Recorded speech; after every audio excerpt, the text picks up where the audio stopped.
Welcome to Moments with Marianne. I'm so delighted we're spending this time here today. We have a very thought-provoking show coming right up with special guest David-Kutchinski, and he's here today to share with us his new book, Send Packs. Born into a military family, David started his life as a United States Marine. He was in the last all-male OCS in the United States Army, and it was at the top of his class for military intelligence, specializing in remote sensors and aerial platforms. David went on to become a Green Beret as a combat officer, serving 2 tours in Iraq and 1 in Sudan. Later, David was selected to be an FBI agent, where he received 3 letters of commendation personally from the director. So let's welcome to the show, David-Kutchinski. Thank you so much for having me. I really appreciate the time. Oh, my goodness. I mean, soon as I got a hold of your book, I had to have you as a guest on this show. I mean, oh, my goodness, I could not put it down once I started reading it.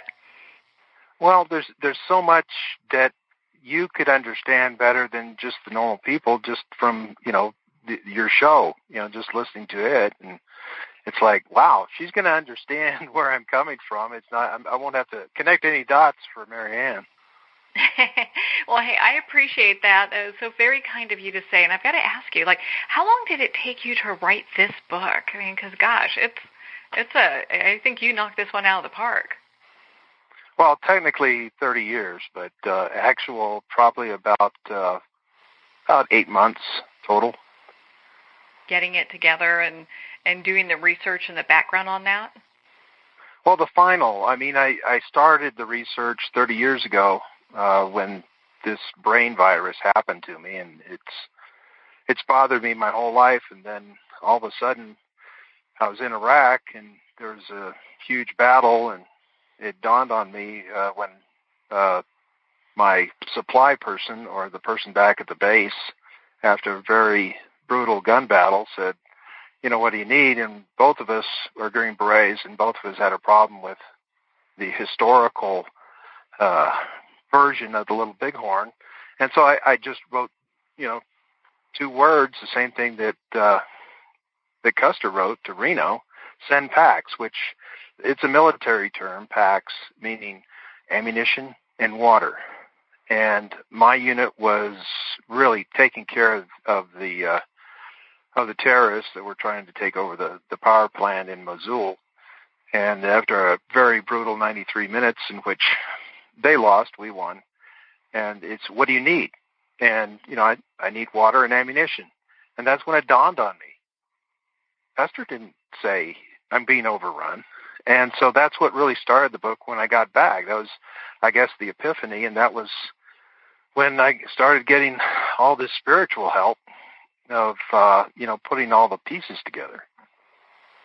Well, and it's interesting. It takes a person with it's basically like this book is meant for you to write, because it takes a person with your, military background, because you were a senior military intelligence officer and a decorated FBI agent, that you could be able to not only write the story the way that you did, but present it in such a way that it really has a solid argument to it.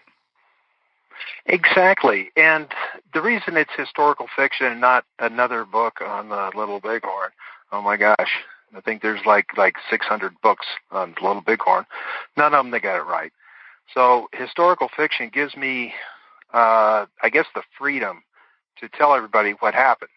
And, the only people that actually know what happened are dead. And as I started delving into it, there were the story from Hollywood, or that everybody believes, started falling apart. And one thing, the FBI, the first day, the first class in the FBI, they quote Sir Arthur Conan Doyle: eliminate the impossible, and all that's left is the truth. And, with my intelligence background, I knew that you never go with one source, ever, never, ever, ever. And I just started picking it apart and going, and what jumped out at me was just phenomenal. I mean, okay, who is this? Who was Custer? I mean, really? Okay, he was this, arrogant fop that, had like flamboyant dress and overinflated ego, and boy, were they wrong. Mm-hmm. Oh, my gosh.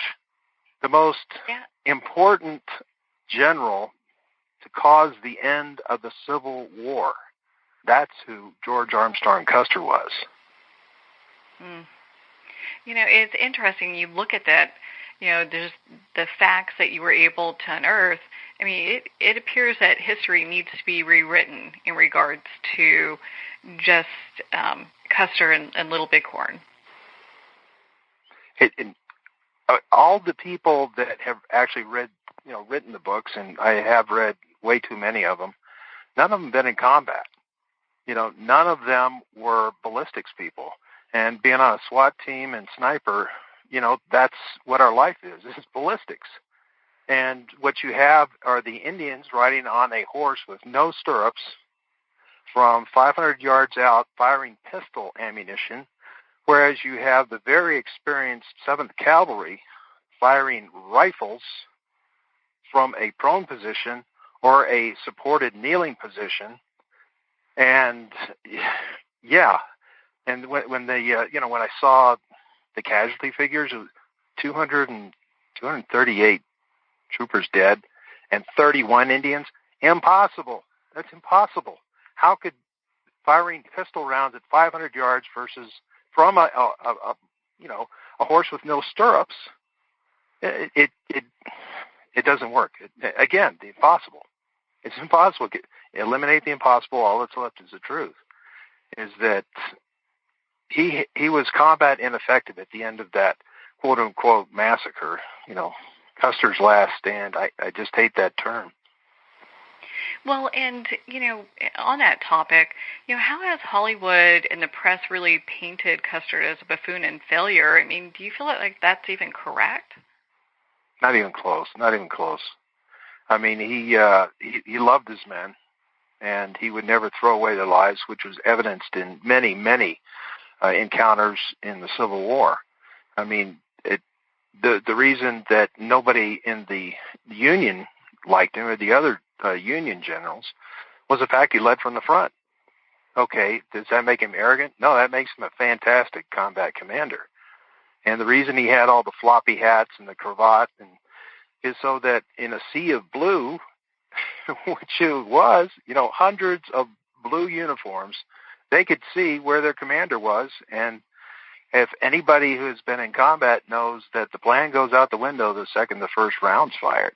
And, he loved his men, unbelievably courageous, and always led from the front. And I'm sure what he said in my book, he said, at the very end, it was like, I'm sorry. I didn't know I would be betrayed like this. And the way that it ended for the 7th Cavalry was nothing like Hollywood shows them going, oh, mommy, mommy, with their hands up. The 7th Cavalry of 1876 were the most elite of the elite. So basically, they were the Green Berets of today. And having been a Green Beret for over 30 years, I can tell you that if we're surrounded and we're about to be overrun, what we're going to do is, and it's on the cover if you can look real close, we're going to call in Broken Arrow. And that means we're about to be overrun, and those poor sons of bitches are going to take it because we're not going down slow. Yeah. Well, it's really interesting when you start, reading Sen Pax and the story unfolds, just how much of this part of history we really don't have right, in my opinion. I mean, I'm looking at this and I agree with you. I think a lot of the things it doesn't make sense. And, when we look at Custer, I mean, he was in the Civil War, right? Yes. Yeah. From the start to the end. He was the first, as a captain, he was the first Union officer to take a rebel colors. In other words, the rebel flag. That he was the first one. The other part, which is fascinating, is he was the first forward observer in history because he went up in a balloon with a telegraph and he called in artillery fire from the balloon. He was the first person to do that too. So he was always on the cusp, on the front. Mhm. I mean, it's interesting. Cowards don't lead from the front. That doesn't happen. No, they don't. People. No. No. There are heroes that do that, and so he definitely was a hero. And it's interesting how he really distinguished himself in combat. Oh, absolutely. I mean, a lot of your readers, I'm sure, are either from back east, or they have at least traveled there. And what you find out is it's not like the West. There's these huge trees everywhere, and it's rolling hills. And what Custer could do, he could put the battle space in his head, and he would tell the artillery, fire in that direction, charge 6, and then skedaddle. And constantly he was outnumbered. I mean, almost every major encounter that Custer was in, he was outnumbered, and he always came through with victory. I mean, Jeb Stuart outnumbered him 4-1 right before Gettysburg, and he fought him to a standstill to where Jeb Stuart couldn't be there for Lee when Lee needed him, because one guy, George Armstrong Custer, and he's just, besides that, he's real. I mean, everybody portrays him as this, two-dimensional, robot, when in fact, if you read about him, he was romantic. I mean, he married the prettiest girl who was, she was the prettiest girl. How did they put it? From Michigan, and she was the prettiest girl in a town famous for pretty girls. And it's just, and Libby Custer. You read her writings, that she wrote afterwards, and it's like, no, none of this, none of the portrayal of Custer is correct. It's interesting. You really interweave the, portions of their love story within 10 Packs. And we're not going to give too much of it away, but there's a lot of romance that happens in this book with the main character, David Cole. And so you are reading this book, and I've had my girlfriends say, gosh, they got the book, they started reading it, and then they really got into it because it has this huge romance piece that most people aren't expecting.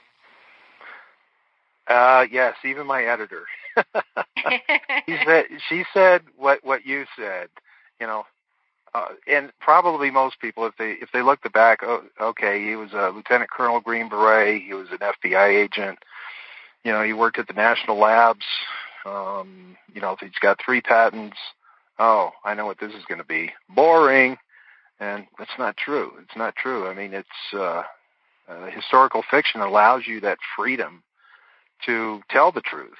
And, what we're finding out, there's a lot of things. Like what really motivated me to finally, go down the path was the discovery they found out there really was a King Arthur. And Merlin, he may not have been a magician, but he was a spiritual leader. And, the whole thing of Excalibur, which is, I found fascinating. Excalibur, the famous sword of Arthur. You've heard that? Oh, yes. Where it could cut other swords in half. Mm-hmm. And, everybody's going, well, that was Merlin magic. Actually, it wasn't, because Gladius Hispania is the Roman short sword. And as Rome was falling down, the Roman short sword became a sword instead of just a short sword. And they couldn't send it back, and it had the finest steel in the world, which is Spanish steel. And so what they did is they just, they'd heat it up and hammer it down and fold it over, heat it up, hammer it down. What are we talking about? Anybody that knows metallurgy knows we're talking about the samurai sword. It's making, every time they pound it back out, it's sharper, it's stronger. So, yeah, it would go right through the Saxon swords. And, everybody was saying, oh, it's a myth, it's a myth.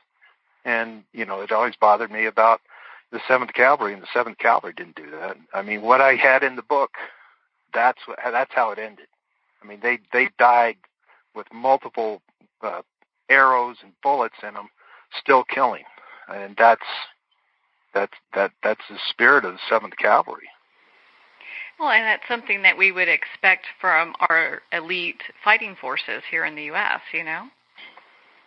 Exactly, and that's what they were. And, the whole point that Hollywood and all these other academians, if I can say that, is that I don't think that's an expletive yet. And, they're going, well, all of Custer's men hadn't been in the Army more than a year. They hadn't been in the American Army.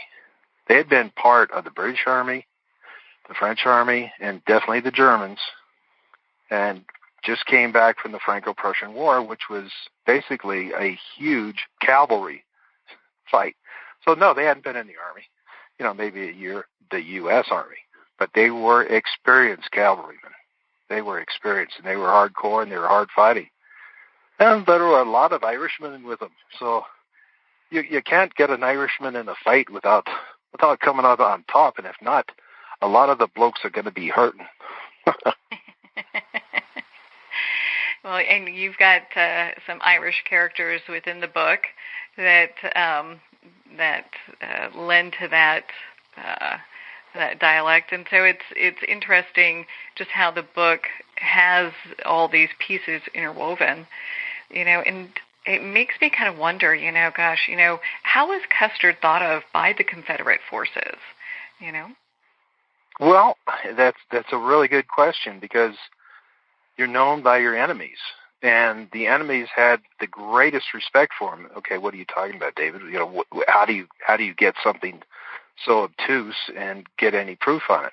How about the proof that the surrender document of the Civil War was signed on a small desk, and that desk was given to the general unanimous. The North and the South decided this, that desk should go to the general that made that day happen more than any other, and that went to George Armstrong Custer. So the South, when they were ready to surrender and they were just setting up, where to do it at Appomattox, the head of the, right under Robert E. Lee was Longstreet. Mm-hmm. And so they sent him out to tell Custer, hey, quit fighting. We're surrendering. And Custer told him, hey, surrender to me right now. I'm going to keep fighting. And he was, he was a great, I think our greatest cavalry commander in the history of the United States Army. I mean, he was like Alexander the Great, who was famous for seeing the battle space and, reacting to it, which is how he could defeat people that, 80 times his number, like with Darius, and, just kick butt. And so that he would forget all that, I mean, the same thing at the Little Bighorn happened to him during the Civil War. So he had actually been in that situation, and he knew what to do. So the whole 31 casualties of the Indians was, I hate to say it, but that was a figment of Grant's imagination to make Custer look bad. And there's a whole lot and we're not going to kind of get into that here, because I think it's part of what makes this story so intriguing. But there's a reason why Custer is really... Absolutely. Set up. Set up would be the word. Mm-hmm. He was set up. Yeah. Everybody goes, whoa, that's not realistic. Well, come on, let's get in a little room, where there's nobody listening, and I'll tell you what's happened, in the modern army of setting up commanders in the field, Yeah, just how that is. Does anybody remember Tillman? The NFL star that after 9/11 joined the Rangers, the Army Rangers, mm-hmm. and then he was killed by friendly fire. We didn't know about that for 4 months. So don't tell me it can't happen, and especially if it's coming straight from the White House. Yeah, because that definitely does happen, without a doubt. Yeah. Well, and as we look at this story, what was Custer doing right before the Battle of Little Bighorn? He was in Washington, D.C., testifying against the president's brother, who was embezzling, modern-day amount of money, $500,000 a year, embezzling from the Indian Fund. And Custer was also the officer in charge of going into the Black Hills and trying to get all the miners out of there, because the Black Hills is what we gave to the Sioux. And so he was back there and talking to congressmen, who, of course, their word is good for about 5 minutes, because he said, okay, well, I'll do this, but you got to give me good ammunition, which they had copper instead of brass. And that's in the book, too, about how unbelievable that is, that they would give any combat unit ammunition that they knew would jam. And when I say jam, I know a lot of people don't know what that means. That means that it doesn't function anymore.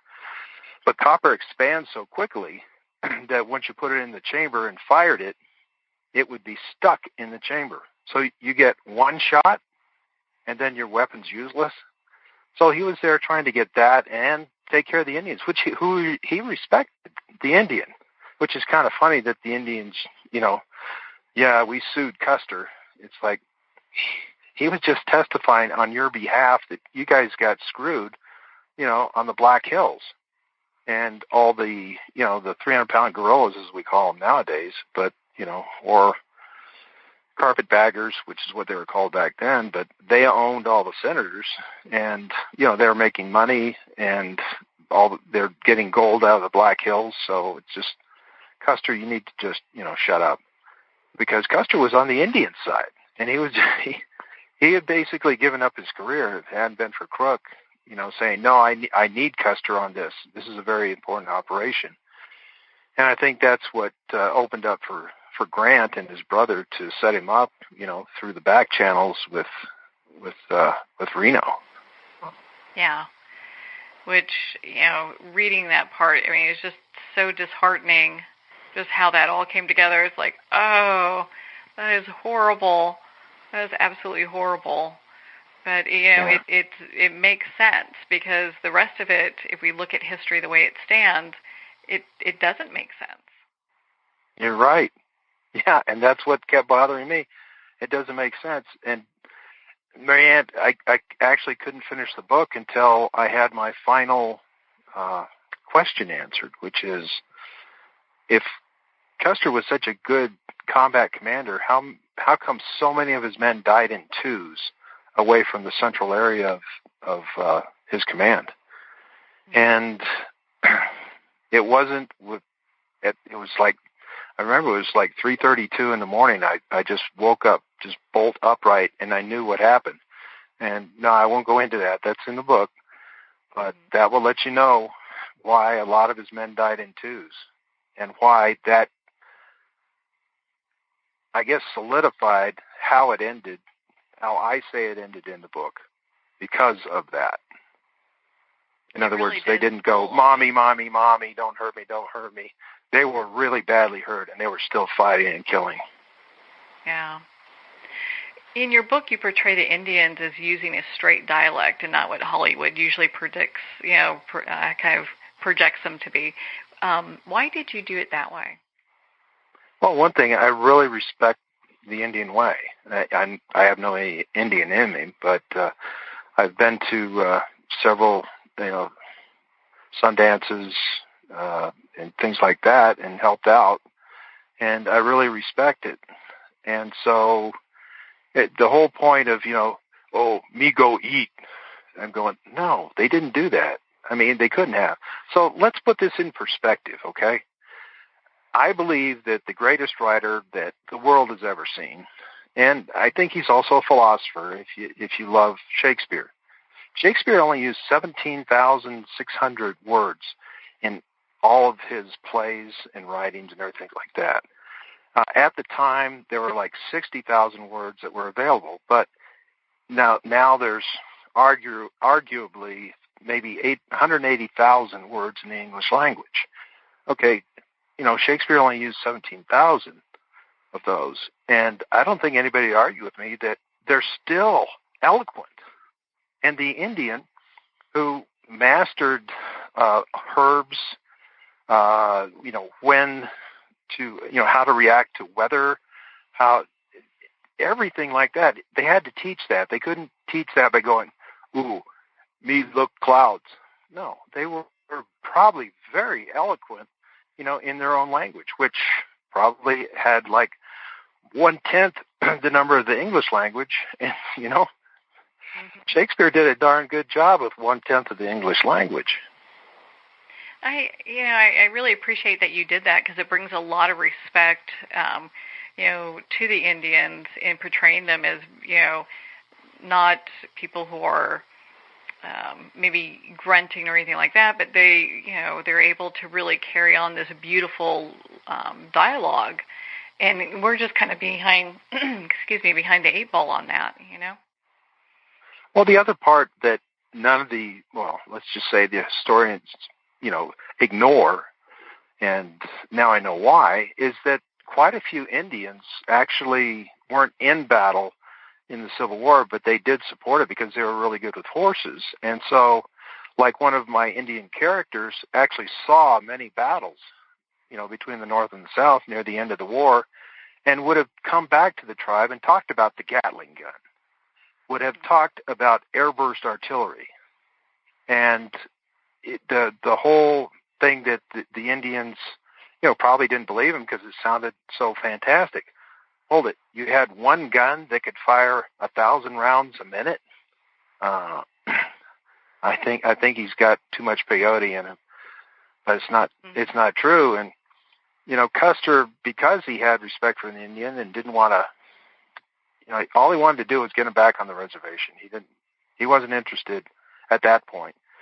He just wanted to do the mission, or he would have brought his Gatling gun. And the Gatling gun, which was under his command back at Fort Lincoln, was not the .45 caliber that is normal. He had a 1-inch diameter. That's like a 20 millimeter round. Wow. And the 20 millimeter is what you knock out tanks with. So imagine that thing firing 1,000 rounds, and it would easily have hit the compound. Or he could have had some of his small spanker cannons, brought those, fired airburst. There wouldn't have been anything left of the Indian. But he chose not to. Not because he was arrogant, like everybody said. He just wanted him, he felt sorry for him, which that, I think, is his only thing that he did wrong. Well, on that note, we're going to pause here for a quick break. We've been speaking with David Kutchinski in regards to his new book, Send Packs. You've been listening to Moments with Marianne. We'll be right back after these messages.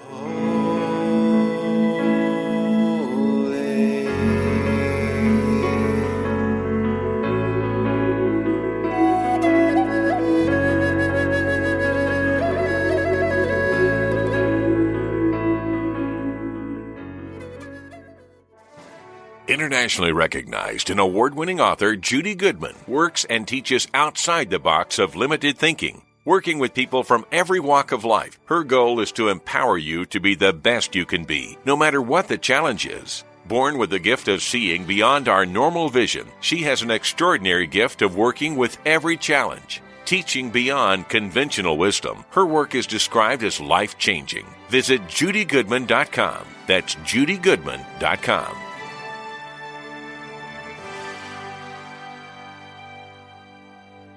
There comes a moment when you realize you're somewhere special, when you discover that each beautiful creature that you see has been rescued from a life of absolute horror and brought to this incredibly free place. Here's where their lives were forever changed and where yours will as well. Discover over 500 tigers, bears, and lions at the brand new visitor center at the Wild Animal Sanctuary just outside Denver. For more information, visit wildanimalsanctuary.org. Discover true freedom at the Wild Animal Sanctuary.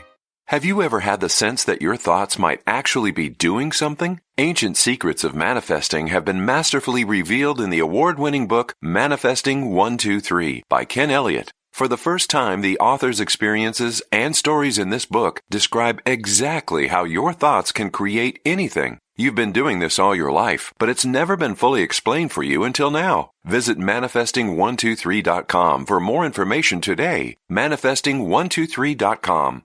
There are nearly 2 million Americans living with amputation. Many live right here in San Antonio. Becoming an amputee can be scary, frustrating, isolating, but there's no reason to feel alone. The San Antonio Amputee Foundation is here to help support you and guide you toward resources such as home and car modifications and even prosthetic limbs. For more information or to make a donation, visit saamputee.org. We'll help you live a full, active life, one step at a time. San Antonio Amputee Foundation, healing limbs, hearts, and souls.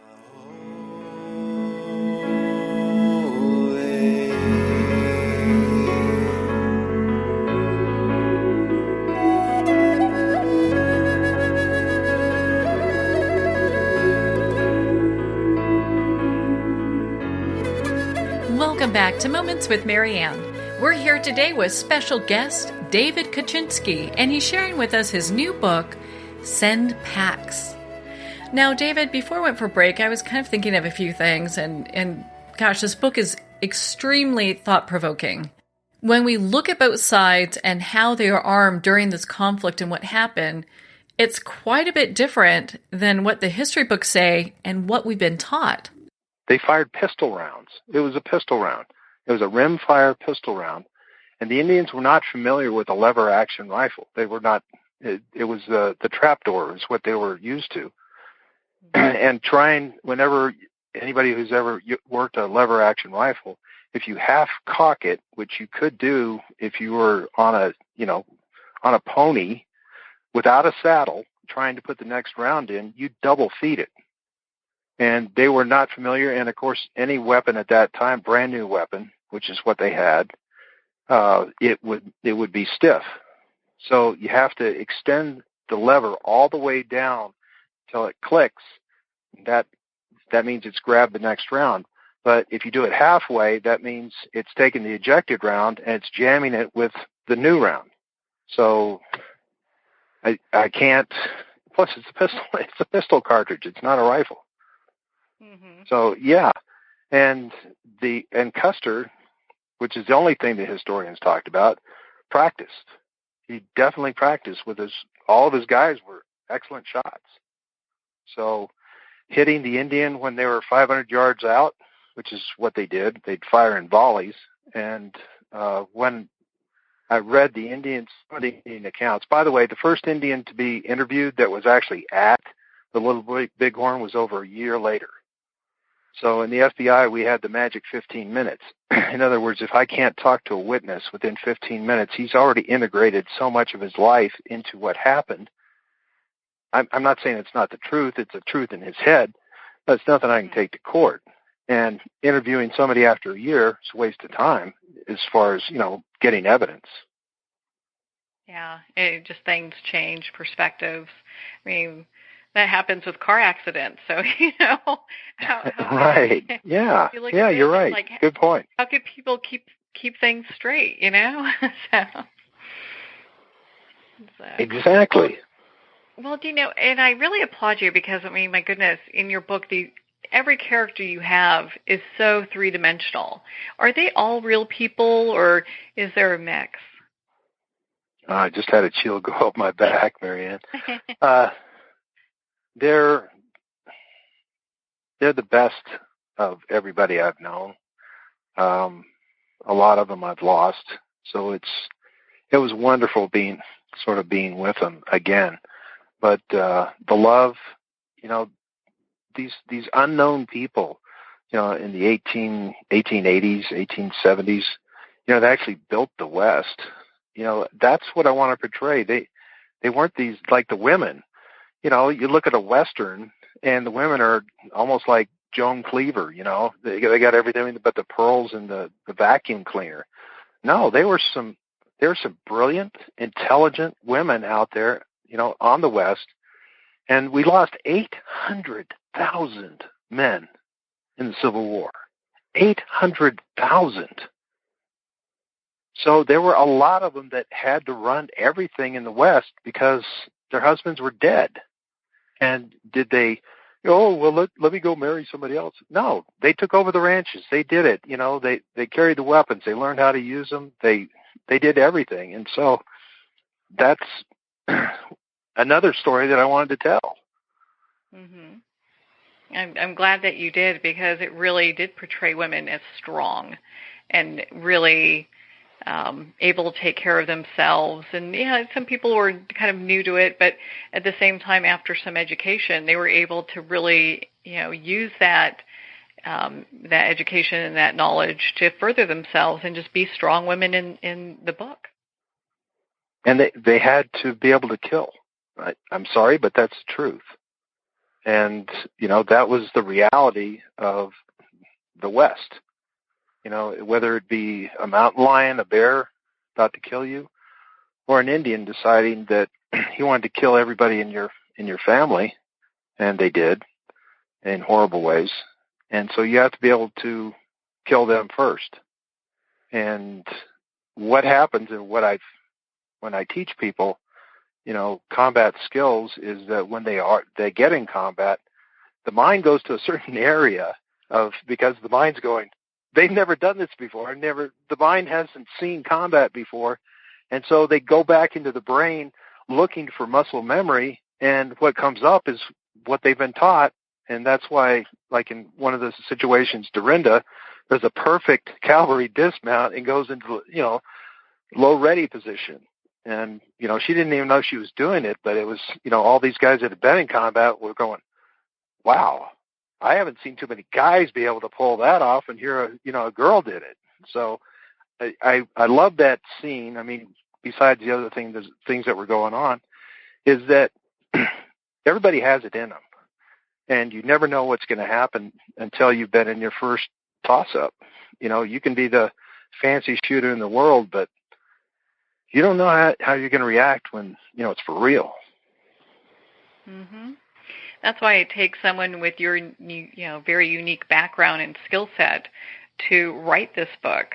Because if we're talking about, people who've been in the military, warriors, people who are out there protecting, our country, and that's what these people were, these gentlemen were doing at the time, it takes somebody who has been in those shoes to be able to really understand what's going on. And which leads me to Marianne. You're the first person who's read the book that I've talked to that really gets what I'm trying to say in many of the spiritual ways. And so I have so much enjoyed talking to you about the book. Oh, well, thank you. It has been a real treat and a joy to be able to spend time talking with you about the book. And there's so much in there when we talk about, because, it would leave people two-dimensional if they also did not have a spiritual side. And people were very spiritual during that time. And so there's a lot of that, especially when we talk about Native American Indians. They have huge spirituality, and there's that connection as well. So, I liked how you were able to weave that in the story. Well, I do have a great respect for their religion. They call him grandfather. We call him, God.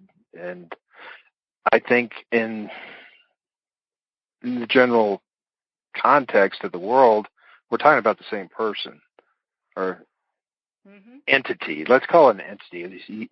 God's not really a person. He's way beyond that. I think in the Bible it says if we actually knew who God was, it would, our brains would pop out of our heads, because the concept, we like to put a concept onto it, but I think that so many people, because they're uncomfortable with spirituality, they try to say, okay, it doesn't exist. And,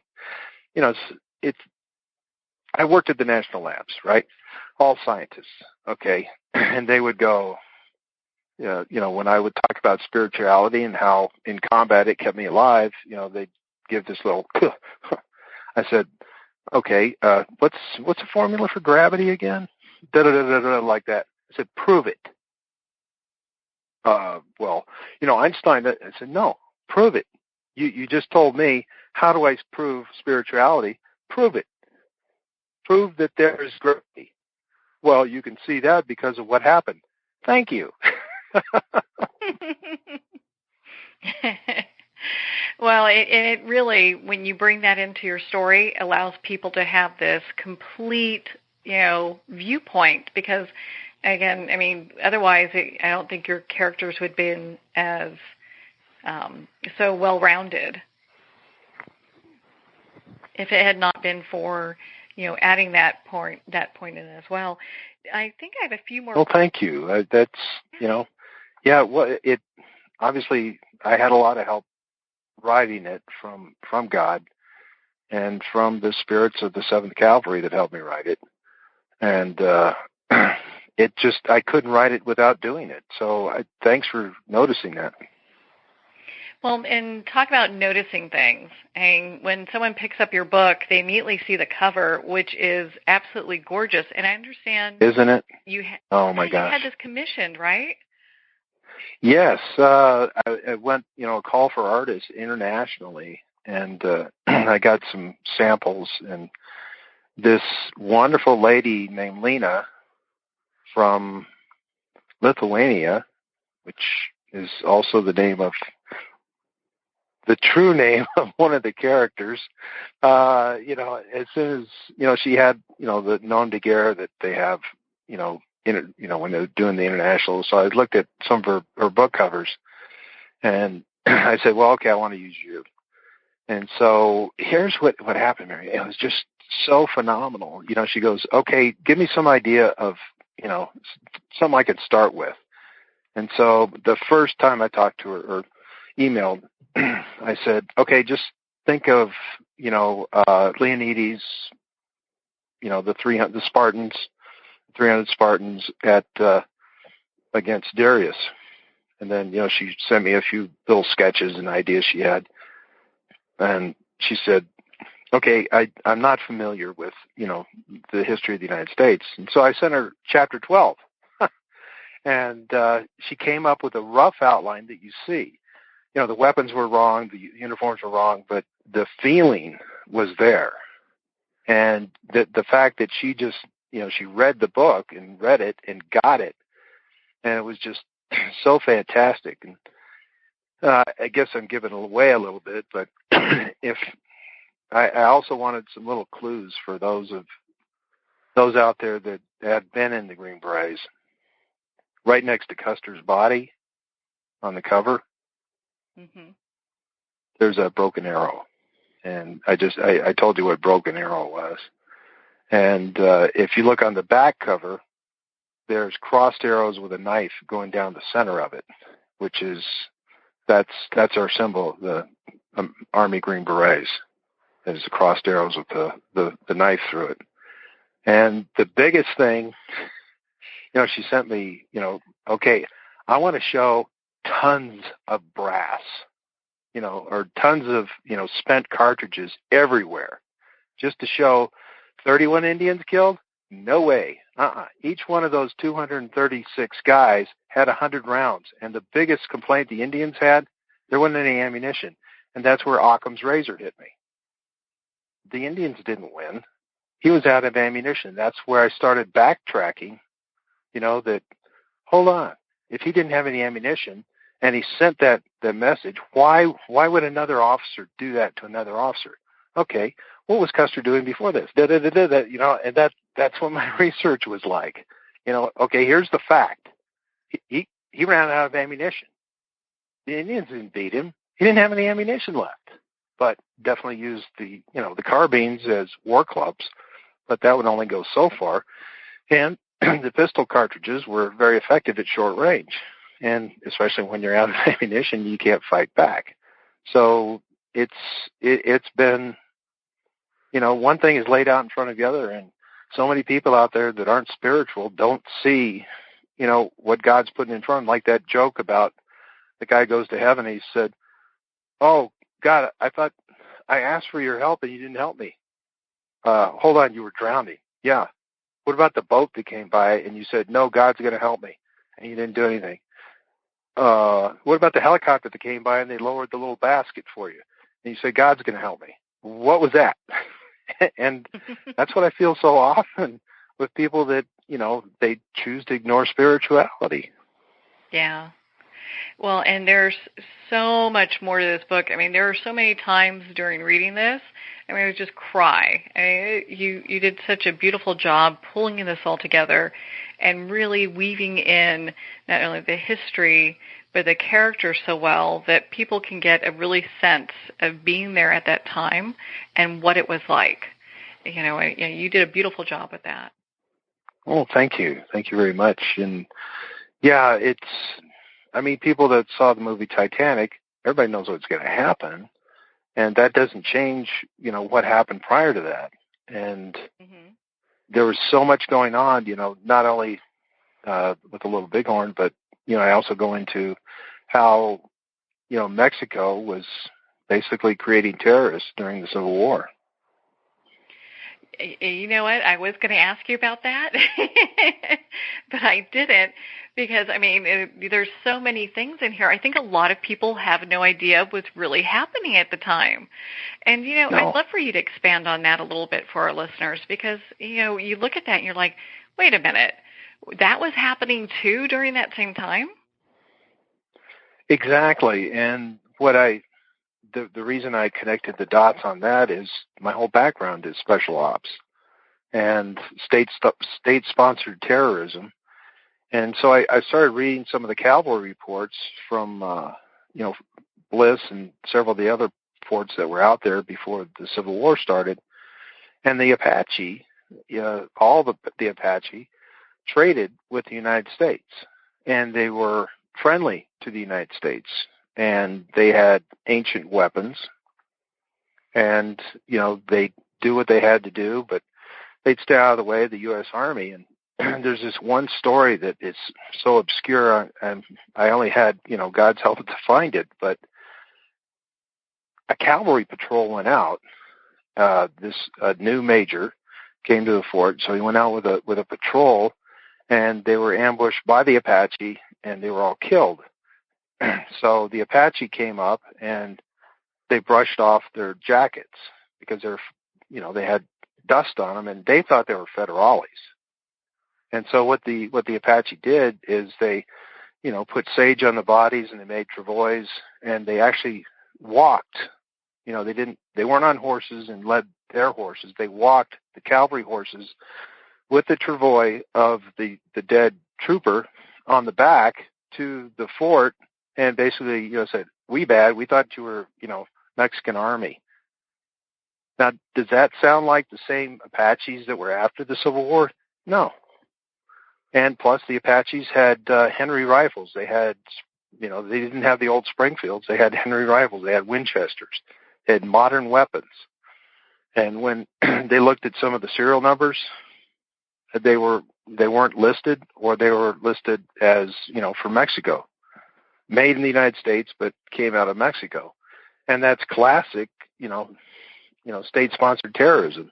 They gave the Apache a place to go to escape the Texas Rangers, who were constantly winning battles at 80-1 odds against the Indians, and, or the cavalry, and they just hop into Mexico, and the Mexicans would, take care of them, just so they could go back and murder and slaughter Texans. It's interesting because when you hear that, that you were able to find that piece of history that gives that information, it really puts a different lens on what was happening during that time than when most people think. Marianne, you know what the last name of that major was? No. Cole. There you go. It was my family name. Wow. So that's how I found out about it. It was like, now it's starting to make sense. Yeah. How that all comes together. Well, I'm sure one thing that our listeners want to know, do you have a book 2 on the works? Because I know when people are reading this, and I'm doing the same thing, I'm rereading the book because there was like so much in here. I'm like, Thanks. ooh, and Thanks. you pick up different things every time you read books like this. Yeah. You will. On mine, you will. You really will. I mean, there is so much little small details in there that are like, ooh, that's cool. Yeah, all right, yeah. Yes. Actually, it's part of a trilogy. And it's really the history between the Civil War and World War I is pretty much nothing. I mean, very few people know what happened. You know, about the only thing historic that anybody knows during that time period was the gunfight at the OK Corral, which, by the way, that was wrong too, you know, what they were saying. But I go into the incredible people that were, you know, became part of it. I mean, this is when Einstein was born, you know, during that period. And unfortunately, this is also when Hitler was born, when Mao Zedong was born, and when Stalin was born. So it was a different world making up some really sick psychopaths, but there are also some wonderful people. And so the trilogy ends at San Juan Hill with Teddy Roosevelt, one of my favorite characters in history. And there's a lot of, you know, little stories that go into it. The first female doctor, which is going to be actually one of the characters from the first book. And there's a whole lot of intel, you know, how the intel world started after the Civil War. And it's just really fun weaving everything in there. And you are going to love what happens to Tom Green in book number 2. Ooh, I can't wait. Yeah. Yeah, because, you know, you've got all these great characters, and, you know, it's not, you know, and while the story ended for a few of them, there's still many more of them that the story continues. And I'd love to hear and read the next book when that becomes available. My goodness. Well, I'd ask, actually, something happened about the second book that I'd like to, is spiritual and sad. Oh, yeah. Is that Deb Nab introduced me to this wonderful veteran, and he was in a car wreck. And so he was at the VA hospital, and I know what it's like being in the VA hospital alone. And so I went to see him, you know, which is what real colonels do. And so he was like, "Hey, good to see you." I mean, he's from New Jersey. I could do a Jersey accent, but not that good, you know. And so we just started talking. He had read the book. He loved the book. In fact, his statement was that it's the first book I've ever read that I wanted to reach through the pages and tear her throat out. And you'll have to read the book, and it will become really obvious which female he's talking about.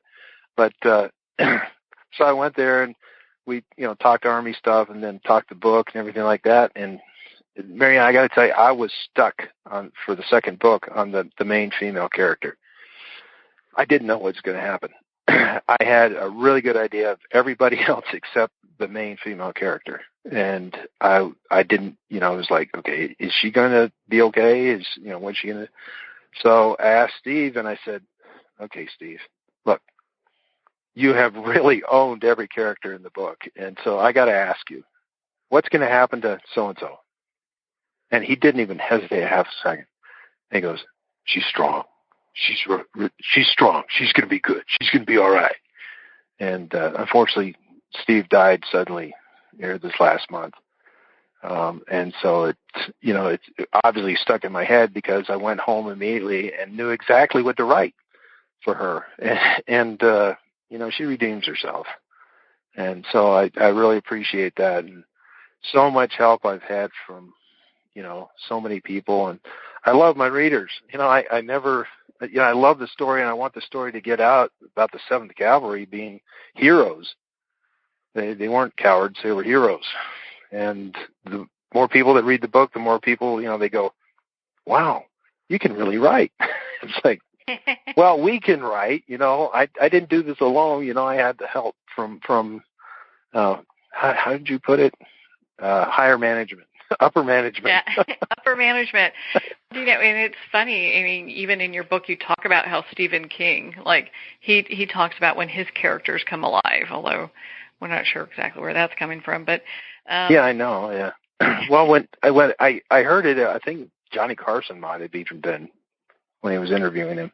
He said, "Well, you know, you're such a prolific writer. You're really good." He goes, "I don't write. I take dictation," and it never made sense to me until I started this book. And I got to tell you, everything, the fight scene, I didn't write any of that. It was all taking dictation like Stephen King does. Oh. Well, do you know, my goodness, David, I mean, we can talk for hours on this book. You are just a great individual. Love talking with you about Send Packs, and there's so much information here. Where can our readers connect with you and learn more about your book and be part of your community? Well, my webpage, which is www.sendpacksbook.com, or Amazon. It's on Amazon. And by the way, I will have an audio version of the book next month. So you'll be able to listen to it in your car. And actually, Deb is doing the female parts. And so I think more people can enjoy it because, people are so busy. And as you found out, my wonderful, wonderful editor, just 4-8 Charlie is what she'll go by. The last page, hopefully I don't choke up because I've read it, obviously hundreds of times and it still chokes me up. But, she read the last part and she goes, okay, I know what you're trying to say, but what I want you to do is take these 6 pages and put them into one page to where when you hear that last line, you read that last line, the stage goes dark and the mic drops. And after about 50 tries, she sent me a text back, and she said, Mike has been dropped, and really, I mean, what do you think, that last line? Oh, my God. I was crying. Yeah. I was texting you earlier today going, I finished the book and, crying and look like it, So, I mean, it's it's a cry that you're kind of going, gosh, I really want, to follow up on another book on this because there's so many pieces that you're like, oh, if it ends like this, it can't be done, Yeah. Actually, over Christmas, one of the people that work here, in the complex, they were really excited to get the book, and they loved the book, and their mom came by for Christmas and was babysitting, and they came to me and they said, I got to tell you what my mom said. I said, what's that? She says, you go tell David that is the first book that I have read in my entire lifetime, and I'm old. She's probably younger than me, but I'm old, and I can tell you I've read a lot of books, but it's the first book I've ever had that just had me bawling. Aww. So I said, well, tell her don't feel bad because I had to rewrite it and do that stuff. And every time I go to that one point, and we talk, now that you've read it, that one point where there is no way that any normal human being can't get choked up at that one no. No. Yeah.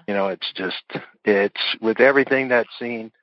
And that was another thing that was just set up by, I could feel the back of my neck tingling as I was writing it because I could see everything.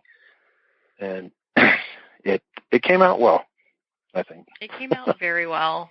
You should. I know as an author you should be very proud. I mean, it's impacting a lot of people and really having us take a hard look at what we thought history was. And, and this has happened many times where we have to really take a hard look at history and go, you know what, that might not actually be true. We may need to investigate this further and rewrite it, Yeah, let the truth, that's one thing I learned in the FBI. I mean, eventually the truth is going to come out.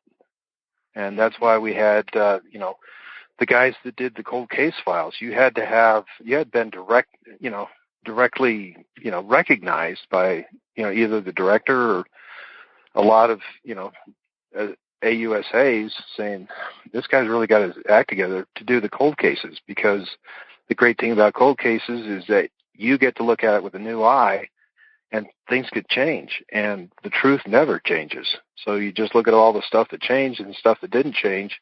Oh, okay. Well, she's in Sacramento, California. I think we talked about that. Yeah, we had a chat about that. And for our listeners, again, if you want to connect with David, you can at his website, sendpacksbook.com, and we'll have the link below. David, thank you so much for taking the time to be on the show with us here today.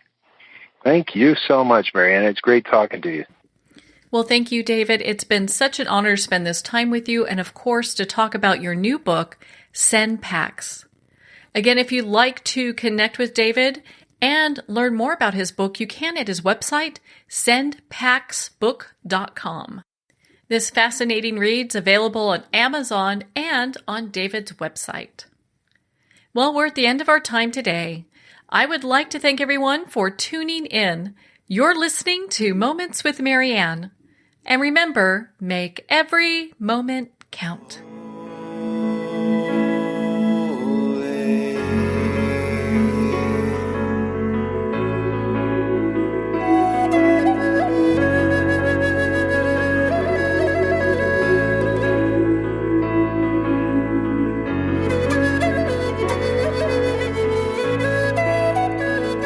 In a single moment, your life can change. Moments with Marianne is a transformative hour that covers an endless array of topics with the best of the best. Her guests are leaders in their fields, ranging from inspirational authors, top industry leaders, and business and spiritual entrepreneurs. Each guest is gifted and a true visionary, a recognized leader in her own work, and while teaching others to develop, refocus, and grow, Marianne will bring the best guest and sometimes a special surprise. Don't miss this. You never know just which moment will change your life forever. Moments with Marianne airs every Sunday, Monday, Thursday, and Friday at 8 p.m. Eastern and 5 p.m. Pacific Time. Make sure to tune in and visit momentswithmarianne.com for more information.